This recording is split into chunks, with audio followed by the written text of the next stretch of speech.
and this is the Hubsan. Here we have the box. Your Hubsan Zino Mini SE comes in.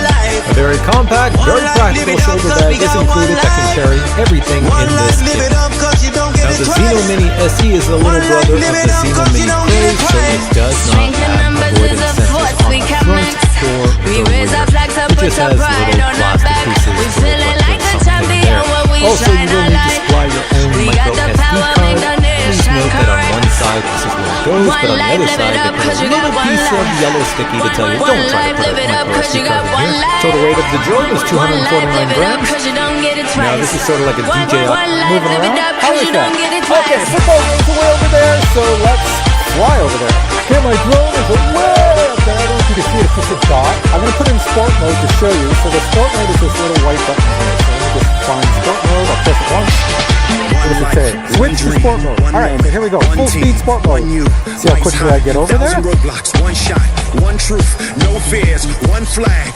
Oh yeah, we've been waiting for this. Oh yeah. So I just went over one football game. I'm going to the second football game, which is over where all these cars are parked. Go way over to the bus station.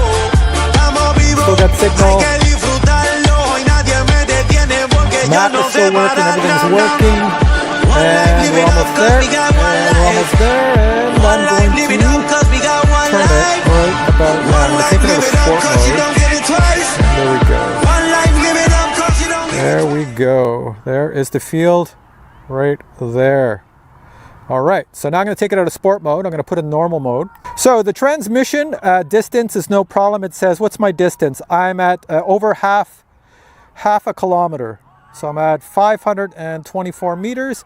And now, since I have a football game going on over there, let me switch to zoom mode. And let me see what it looks like zooming into the game. All right, so I'm at 2x zoom, 3x zoom. How does that look? I really can't tell back here. The image coming back to me is at 1080p, but you know, that's what I see on my phone, but I don't know if it's just, you know, I can't make out a lot with this gloomy day, but I can see stuff going on down there. All right, let's hop out of that. All right, let's put it into sport mode again, switch to sport mode, and let's gun it. Let's bring it back, full speed, sport mode. Let me see, the speed at the bottom of the screen is saying like 12, 13, 14. These are meters per second, 15 meters per second. 15.1. I think 15 is about it. I'm maxing out at 15. I'm going between 15 and 14. All depends. There's a bit of a wind out here, but there we go. I'm back in no time. Bring it down, looking at the school. There we go. Now I'm going to bring it down low to the ground and fly it back to me low to the ground. Let's try this. All right, coming back to me, just like a car. There it is. All right, so let me just